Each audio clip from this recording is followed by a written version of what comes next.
Dear students, welcome to my YouTube channel intent coaching classes. हमारा binomial theorem chapter चल रहा है।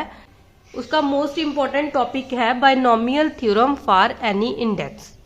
अब तक जो हमने बायनॉमियल थ्योरम के बारे में पढ़ा था, तब हमने पढ़ा था कि अगर हमारे पास कोई भी x प्लस वाई की पावर n इस टाइप की टर्म है, ठीक है, n हमारे पास तब कोई भी नेचुरल नंबर हो सकता है। अब हम देखेंगे कि n की वैल्यू कुछ भी हो सकती है, कोई नेगेटिव नंबर भी आ सकता है और फ्रैक्शन में भी आ सकती है, मतलब रैशनल पावर भी आ सकती है। ठीक है, उस टाइप की बायनॉमियल थ्योरम को देखो हमने किस तरह सॉल्व करना है। हमें लिखा है कि if n is negative integer और a fraction then 1 plus x की power n is equal to 1 plus n x plus n minus 1 upon 2 factorial x square plus n minus 1 into n minus 2 upon 3 factorial x cube plus n so on infinity is valid only if x is numerically less than unity, that is x का mod less then 1। ठीक है, तो इस बात का आपने ध्यान रखना, जब भी हमारे पास n कोई भी नेगेटिव नंबर आए, जहाँ कोई भी रैशनल नंबर आए, ठीक है, मतलब किसी भी फ्रैक्शन में आए, तो इस तरह की एक्सपेंशन को हमने इस तरह सॉल्व करना है। ठीक है, ये हमारे पास आ जाएगा 1 plus n x plus n. अगर यहाँ 2 फैक्टोरियल है तो हमने n को भी 2 टाइम्स तक खोलना है, पहले n फिर उसके एक कम। ठीक है, और एक्स स्क्वायर जो हमारे यहाँ वैल्यू है उतनी वैल्यू पावर में आएगी। सेम यहाँ भी हमारे पास 3 फैक्टोरियल है तो हमने n माइनस 1 n माइनस 2। ठीक है, मतलब 3 से एक कम और यहाँ 3 टर्म्स आनी चाहिए, वहां तक हमने n की वैल्यू को लिखना है। ठीक है, और जितनी हमारे पास ये नीचे फैक्टोरियल में वैल्यू है सेम पावर में होगी। ठीक है, सेम इसी से अगर हम इसकी जनरल टर्म लिखना चाहें टी आर प्लस 1 तो उसको हम लिखेंगे n minus 1 n minus 2 and so on, कहां तक चलेगा n माइनस r प्लस 1। ठीक है, अपॉन में r फैक्टोरियल और यहाँ x की पावर भी आ जाएगी r। ठीक है, इसमें ये बहुत ही इंपॉर्टेंट रिजल्ट है कि जो हमारे पास x का मॉड होता है वो ऑलवेज लेस देन 1 आएगा। ठीक है, तो ये रिजल्ट आपने एज इट इज याद रखना है, और जो हमारी r की वैल्यू है वो always greater than equal to 1 आएगी। ठीक है, ये जनरल टर्म है, और जब भी हमारे पास 1 प्लस एक्स की पावर n कोई भी नंबर आएगा नेगेटिव या फ्रैक्शन, तो उसको हम इस तरह सॉल्व करेंगे। देखो, अगर हमारे पास इस टाइप का सम है x प्लस ए की पावर n हमारे पास कोई भी इंडेक्स है। ठीक है, n की वैल्यू हमने कहा है कि अभी नेगेटिव भी हो सकती है और रैशनल भी हो सकती है। तो इसमें क्या देखना है, हमारा केस नंबर 1 क्या बनेगा, अगर x की वैल्यू ग्रेटर देन a है, इसका मतलब हम इसको लिख सकते हैं कि जो हमारा 1 है वो ग्रेटर देन आ जाएगा a अपॉन एक्स। ठीक है, विच इम्प्लाइज जो a अपॉन एक्स की वैल्यू क्या बनेगी, लेस देन 1। ठीक है, ये वैल्यू तो हमने देखनी है। अब देखो x प्लस a को हमें पता है कि x है वो हमारा a से ग्रेटर है, और जो ग्रेटर वैल्यू होगी इन दोनों में से उसको हमने कॉमन ले लेना है। जैसे कि यहाँ x ग्रेटर है तो x को हमने कॉमन ले लिया, तो यहाँ हमारे पास आ गया 1 प्लस a अपॉन एक्स की पावर n। ठीक है, तो वही एक्सपेंशन बन गई 1 प्लस एक्स की पावर n। ठीक है, तो हमने देखना है कि हमने अगर हमारे पास इस टाइप की टर्म है, यहाँ हमारे पास 1 नहीं है, तो इन दोनों में से जो बड़ी टर्म है उसको कॉमन ले लेना है। ठीक है, और यहाँ हमारे पास 1 ही आना चाहिए, और यो वैल्यू जहाँ है, तो हमने इस एक्सपेंशन में पढ़ा है कि x का मॉड लेस देन 1 आना चाहिए। x की वैल्यू हमारे पास a अपॉन एक्स है, इसका मतलब a upon x less than 1 आना चाहिए। ठीक है, ये कंडीशन जरूरी है इस टाइप के सम को चेक करने के लिए। तो इसको हमने कॉमन ले लिया, मतलब x की पावर n थी तो यहाँ x की पावर n आ जाएगा। अगर हम इस एक्सपेंशन को खोलें तो हमें पता ही है x की पावर n, हमें पता है 1 प्लस एक्स को हम किस टाइप से खोल सकते हैं। देखो, ये होता है 1 प्लस एन एक्स की वैल्यू यहाँ a अपॉन एक्स है, प्लस फिर n माइनस 1 अपॉन 2 फैक्टोरियल, साथ में जो x है उसकी power 2 plus n so on. ठीक है, इस टाइप से हम इस सम को सॉल्व कर सकते हैं। हमारे पास केस नंबर 2 क्या हो सकता है, अगर हम हो सकता है कि जो हमारा x है वो लेस देन a है। ठीक है, मतलब x अपॉन a की वैल्यू क्या आ गई, लेस देन 1। इसको हम लिख सकते हैं, हमारे पास एक्सपेंशन है x प्लस a की पावर n। अब हमें पता है कि x a से लेस है, मतलब a बड़ा है। अगर हमारे पास x और a में से a बड़ी टर्म है तो हमने a को कॉमन ले लेना है, ठीक है। a की पावर n कॉमन आ जाएगा और यहाँ हमारे पास बन जाएगा 1 प्लस एक्स अपॉन a इसकी होल पावर n, ठीक है। अब हम इस एक्सपेंशन को, हमें पता ही चल गया ये वही टाइप की एक्सपेंशन बन गई 1 प्लस एक्स की पावर n और x का जो मॉड है वो लेस देन 1 है, ठीक है। तो यहाँ इसको हम लिख सकते हैं a की power n 1 plus n x plus n minus 1 upon 2 factorial x upon a की power 2 plus n so on, ठीक है। और ये कहाँ तक चलता है? इन्फिनिटी तक। जब भी हमारे पास n की पावर कोई भी नेगेटिव नंबर या फ्रैक्शनल पावर आती है, ठीक है, 1 प्लस एक्स की पावर n इस तरह की एक्सपेंशन में, तो उसमें जो नंबर ऑफ टर्म्स होती हैं वो ऑलवेज इन्फिनिटी होगी, ठीक है। मतलब नंबर ऑफ टर्म्स इनफाइनेट होगी। अब तक तो हमने ये पढ़ा था कि अगर हमारे पास 1 प्लस एक्स की पावर n है तो उसमें number of terms n plus 1 हो जाती है, मतलब जितनी पावर है उसमें से एक हम ज्यादा कर देते हैं तो उतनी नंबर ऑफ टर्म्स आती है। वो तभी आती है जब हमारे पास n कोई भी नेचुरल नंबर है, ठीक है। अगर n हमारे पास कोई भी नेगेटिव या फ्रैक्शनल पावर है तो हमें पूछा जाता है कि उसमें नंबर ऑफ टर्म्स कितनी है, तो उसमें number of terms always infinite आएगी। हमारे पास सामने स्टैंडर्ड रिजल्ट है जो इसी एक्सपेंशन से बने हैं। हमने ये पढ़ा है कि 1 प्लस एक्स की पावर n, इसको हम लिख सकते हैं 1 plus n x plus n minus 1 upon 2 factorial x square plus n minus 1 n minus 2 upon 3 factorial x3 plus and so on infinity, ठीक है। इसी से हमारे पास ये वाला रिजल्ट है, फर्स्ट रिजल्ट है हमारे पास 1 प्लस एक्स की पावर माइनस, ठीक है। तो ये हमारे पास आ जाएगा 1 माइनस एक्स प्लस एक्स का square minus x cube plus and so on minus 1 की पावर r एक्स की power r and so on, ठीक है। तो देखो बना इसी रिजल्ट से है। यहाँ हमारे पास n की वैल्यू -1 है, तो यहाँ अगर हम फिल करें, देखो 1 तो एज इट इज आ जाएगा, यहाँ -1 फिल करेंगे तो n की जगह पे -1 आ जाएगा तो माइनस एक्स आ जाएगा, और यहाँ हम n की जगह पे -1 फिल करें तो -1 अपॉन 2 फैक्टोरियल, साथ में आ जाएगा x का स्क्वायर। -1 और -1 -2 हो जाएगा, -2 को 1 के साथ मल्टीप्लाई करेंगे तो 2 का फैक्टोरियल भी 2 आ जाएगा, ये दोनों कैंसिल हो गए और हमारे पास आ गया x का स्क्वायर, ठीक है। सिमिलर अगर हम n की वैल्यू यहाँ -1 फिल करेंगे तो ओनली हमारे पास माइनस के एक्स क्यूब बचेगा, ठीक है। तो एज इट इज बना तो इसी से है। अगर आप ये वाली वैल्यू इसमें फिल कर दो, चाहे तो आप ये वाली वैल्यू n की वैल्यू इस रिजल्ट में फिल कर दो, नहीं तो आपने ये रिजल्ट एज इट इज याद रखना है कि 1 प्लस एक्स की पावर -1 इक्वल टू आ जाएगा 1 minus x plus x square minus x cube plus and so on. मतलब एक टर्म पॉजिटिव आएगी, फिर नेगेटिव, फिर पॉजिटिव, फिर नेगेटिव, इसी तरह चलता रहेगा, ठीक है।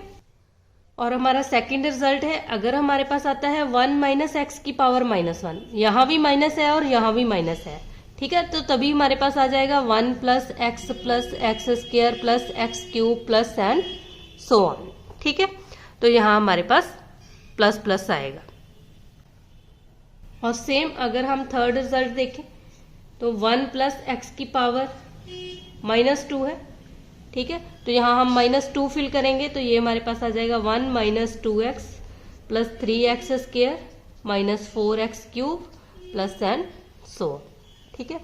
और फोर्थ रिजल्ट हमारे पास क्या है, 1 माइनस एक्स की पावर -2 करेंगे, यहाँ भी माइनस है, यहाँ भी माइनस है, तो यहाँ हमारे पास प्लस आ जाएगा 1 plus 2x plus 3x square plus 4x cube plus and so on, ठीक है। तो आप इन रिजल्ट को एज इट इज भी याद कर सकते हो। अदरवाइज जब भी हमारे पास इस टाइप का सम आएगा तो हमने ये बात याद रखनी है कि तब हमने इस टाइप की एक्सपेंशन ही खोलनी है और n की वैल्यू उसी में फिल कर देनी है, ठीक है। देखो हमारे पास किस टाइप के सम बन सकते हैं इसमें, जैसे कि हमारे पास पूछा है number of terms in the expansion 1 plus x की पावर -8 है, ठीक है। हमें पता है कि अगर हमारे पास इस टाइप की एक्सपेंशन है और उसकी पावर कोई भी नेगेटिव नंबर या फ्रैक्शनल नंबर है, ठीक है, ऐसी एक्सपेंशन में जो हमारी नंबर ऑफ टर्म्स आएगी वो आएगी इनफाइनाइट, ठीक है, तो इसका करेक्ट ऑप्शन आ जाएगा सी। यहीं से आपने रिजल्ट याद रखना है। The number of terms in the expansion 1 plus x की power n when n is negative और फ्रैक्शनल। ठीक है, जब n की वैल्यू नेगेटिव होगी और फ्रैक्शनल होगी तो उसमें जो हमारी नंबर ऑफ टर्म्स होगी वो ऑलवेज इनफाइनाइट होगी। ठीक है, तो ये रिजल्ट याद रखना है। और जो हमारा x का मॉड है वो ऑलवेज लेस देन 1 होगा। ठीक है, और ये बात याद रखना कि इसमें जो हमारी फर्स्ट टर्म होगी वो ओनली 1 ही होनी चाहिए। अगर वो 1 नहीं है तो हमने ये पढ़ लिया है कि हमने इस टर्म को रिड्यूस कर देना है। ठीक है, इन दोनों में से जो बड़ी टर्म है उसको कॉमन लेके हमने यहाँ 1 बना लेना है। ठीक है, सेम अगर हम एक और सम करें कि हमें ये पूछा जाता है कि 3 प्लस 2x इसकी पावर है हमारे पास 2/5। ठीक है, ये एक्सपेंशन देके हमें पूछा जाता है कि ये कब वैलिड है। ठीक है, तो हम देखिए अगर ये हमारे पास कोई भी बाइनोमियल एक्सपेंशन है और इसकी पावर है 2/5, अगर फ्रैक्शनल पावर है तो हमें पता है कि इसकी हमने फर्स्ट टर्म 1 लेनी है। ठीक है, तो फर्स्ट टर्म 1 कब आएगी? अगर हम इसमें से 3 को कॉमन ले लें तो ये हमारे पास आ जाएगी 3 की पावर 2/5 कॉमन आ जाएगा और यहाँ हमारे पास आ जाएगी 1 प्लस 2/3x इसकी पावर 2/5। ठीक है, तो ये रिजल्ट तभी वैलिड है, हमने कहा था ये एक्सपेंशन तभी वैलिड है जब इसमें जो हमारी ये वाली x की वैल्यू होती है उसका मॉड लेस देन 1 आएगा। तो इसको हम लिख सकते हैं, ये 2/3 तो पॉजिटिव टर्म ही है और x का मॉड लेस देन 1, यहाँ से हमारे पास आ जाएगा x का मॉड लेस देन, ये टर्म उधर जाके मल्टीप्लाई हो जाएगी 3/2। ठीक है, इसका मतलब इसमें x का मॉड लेस देन 3/2 होगा जब, तभी ये हमारी जो एक्सपेंशन है वो वैलिड होगी। ठीक है, जब x का मॉड लेस देन 3/2 आएगा तभी हमारी ये वाली एक्सपेंशन वैलिड होगी। सेम हम एक एग्जांपल और करते हैं। The expansion 1 minus x/2 whole power 1/2 is valid if. ठीक है, हमें पता है कि ये हमारी एक्सपेंशन तभी वैलिड होगी जब हमारे पास ये वाली टर्म इसका x का मॉड जो है वो लेस देन 1 होता है। तो इसका मतलब हम लिख सकते हैं x/2 इसका मॉड लेस देन 1 और यहाँ हमारे पास है x का मॉड अपॉन 2 का मॉड तो 2 पॉजिटिव टर्म है लेस देन 1 और यहाँ से हमारे पास आ जाएगा x का मॉड लेस देन 2। ठीक है, इसका मतलब ये वाली एक्सपेंशन तभी वैलिड है जब हमारे पास x का मॉड लेस देन 2 आएगा। ठीक है, तो इसका करेक्ट ऑप्शन बी आ जाएगा। ठीक है, हमारे पास इस टाइप के सम भी आते हैं। इसमें the first negative term in the expansion 1 plus x की पावर 7/2 इज।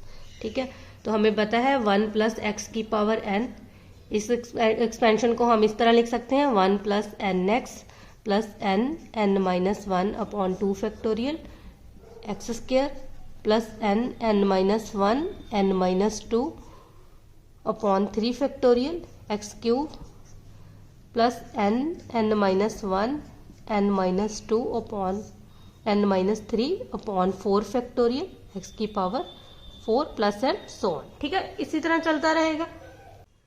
तो देखो हम इस टाइप के सम किस तरह से सॉल्व कर सकते हैं। हमें पता है कि हमें सभी के सभी ये नंबर पॉजिटिव है। हमारे पास n की वैल्यू है 7/2। अगर हमने n माइनस 1 किया तो ये आ जाएगा 7/2 माइनस 1। ठीक है, तो ये पॉजिटिव ही आएगा, 7 में से 2 सब्ट्रैक्ट करेंगे मतलब 5/2 आ गया। अगर हम n माइनस 2 करें तो ये 7/2 माइनस 2 आ जाएगा, यहाँ भी 2 2 जा 4, 7 में से 4 सब्ट्रैक्ट करेंगे ये आ जाएगा 3/2।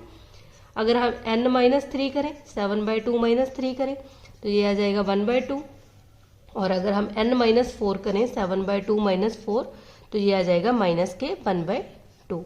इसका मतलब जब हमारे पास n माइनस 4 करते हैं तब हमारे पास नेगेटिव वैल्यू आती है।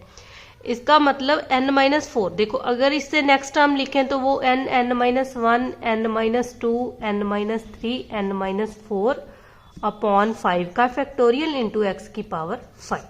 ठीक है, इस वाली टर्म में इन सभी की वैल्यू तो पॉजिटिव आएगी, ओनली जब हम n माइनस 4 करते हैं तब ये वैल्यू नेगेटिव आती है।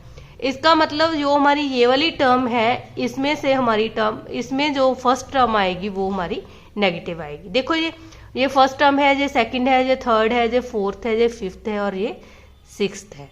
इसका मतलब जो हमारी सिक्स्थ टर्म है वो हमारी फर्स्ट नेगेटिव टर्म आएगी। तो इसका करेक्ट ऑप्शन आ जाएगा 6।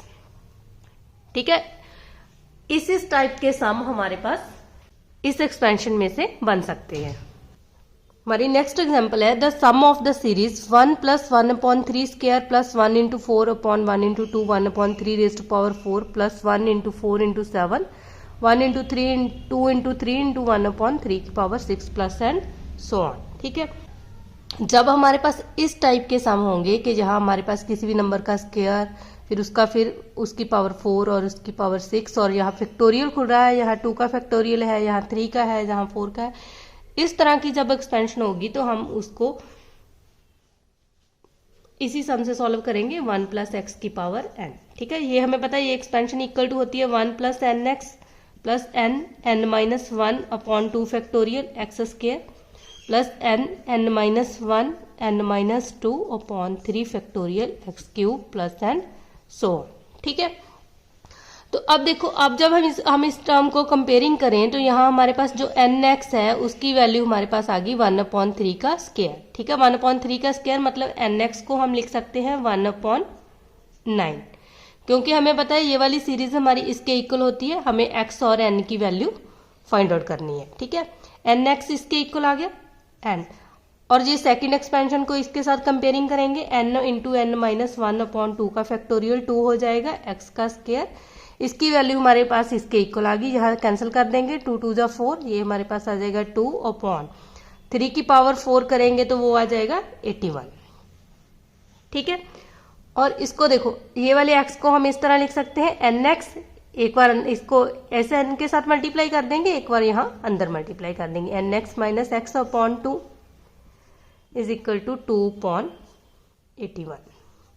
ठीक है, अब nx की वैल्यू हमारे पास 1/9 गिवन है, उसको हम यहाँ फिल कर देंगे, यहाँ हमारे पास आ जाएगा 1/9 - x = ये 2 यहाँ आके मल्टीप्लाई हो जाएगा 4/81। तो 1/9 - x = आ जाएगा 4/81। ये 1/9 मल्टीप्लाई में है तो यहाँ डिवाइड में हो जाएगा, तो ये हमारे पास बन जाएगा 9/1।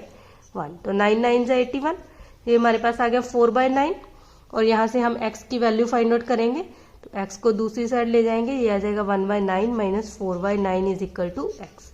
तो यहाँ से हमारे पास आ गया x की वैल्यू आ गई -3/9। ठीक है, ये वाली x की वैल्यू हम इसमें फिल करेंगे फर्स्ट इक्वेशन में, तो यहाँ से हम n फाइंड आउट कर लेंगे, तो ये हमारे पास आ जाएगा n × x की वैल्यू है -3/9 = 1/9, यहाँ से n हमारे पास आ जाएगा 1/9 × 9/-3, 9 और 9 भी कैंसिल हो गए, और n की वैल्यू हमारे पास आ गई -1/3। जब हम ये कंपेयरिंग करके n और x की वैल्यू फाइंड आउट कर लेंगे तो हमें पता है कि ये सीरीज इसके इक्वल होती है, तो इसमें वैल्यू फिल करेंगे। 1 + x की वैल्यू हमारे पास है -3/9। ठीक है, इसको हम लिख सकते हैं 1/3 -1/3, तो यहाँ हमारे पास हो जाएगा -1/3, इसकी होल पावर। n की वैल्यू भी कितनी है हमारे पास -1/3, तो इसकी वैल्यू भी आ जाएगी -1/3।